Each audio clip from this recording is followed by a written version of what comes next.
we have agreed on 4 commitments. First, we want to commit to focusing on people living in poverty and giving special consideration to the poorest of the poor and recognizing the multiple dimensions of poverty. I'm going to give you an example. Chad currently hosts about 360,000 refugees from Sudan, mainly due to the Darfur crisis, which started in 2003. These refugees, they live in camps in the eastern part of Chad. This area is very fragile, semi-arid ecosystem, and is also home to local communities and semi-nomadic herders. Due to the long-term aridity and non-sustainable environmental management, and imagine such a large number of additional people coming into a very fragile environment, 360,000 people in camps that live in a very arid zone where there's hardly any natural resources.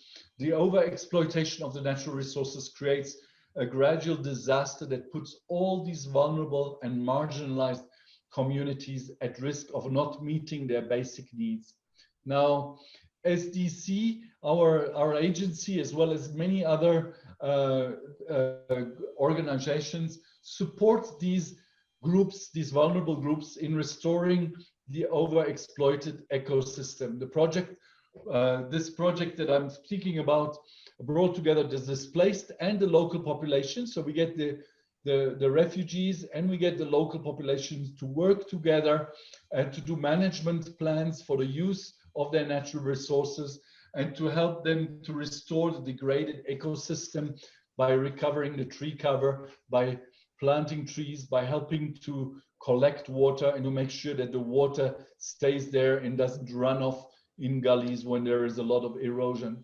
Also by using the pastures in a more sustainable way. You can see in these pictures, there's not much to eat and to graze for the sheep or for the cattle. And so actually moving the cattle around properly is an important part. Also contribute to the source of revenue from the communities by planting some trees from which they can get an income, such as Arabic gum trees. So thanks to the restoration of the degraded ecosystems, the communities have found means for peaceful coexistence, and this is a very important example. The second commitment is to tackle exclusion and discrimination and inequality. And there, I don't have to go very far to look for an example. You all remember the big movement, Black Lives Matter, for example, in the USA, which is, I think, and it's not just in the USA, we even have these movements in Switzerland, in Europe, and I believe in Asia too. It's just one of those movements that reminds us that our society is so unequal and that we tend to exclude people who are different. I'm going to give you an example from Kyrgyzstan. In Kyrgyzstan, SDC has supported a transformative change at the institutional level. Back in 2011, citizens had no possibility to participate in the decisions taken by their municipal governments, by their mayors. And this meant that investment conducted by these authorities were often not relevant and risked to leave people behind. Here, SDC has invested a lot with a few municipalities to conduct public hearings.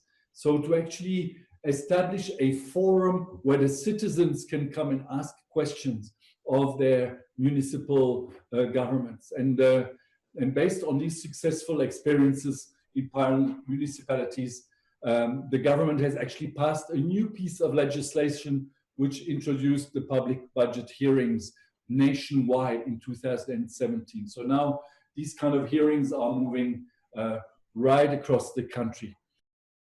The third commitment is that we want to make sure that we enhance information systems and the production of disaggregated data that reveal the challenges of those left behind.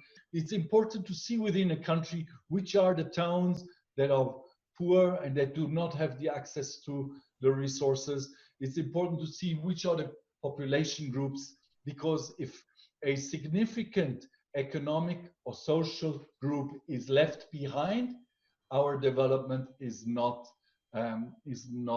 sustainable. So we have a project also in Benin where we work closely with the government to make sure that the poorest 20% of the population becomes more visible. People don't have a legal identity, they're not registered. Sometimes when a baby is born, the parents don't have the money to go to the village, to nearby town or to the nearby city to register the child. Sometimes they are not sure whether the child will survive, and so they don't want to do that right now. And in the end, millions of people don't exist, legally speaking. That means not just that you can't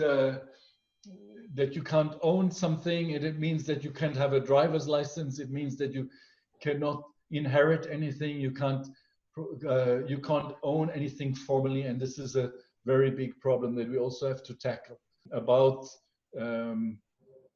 So within this project in Benin, we try and push very strongly to increase the number of people registered. That fourth commitment is that we want to provide data to the people that allows them to hold their municipalities and their governments accountable.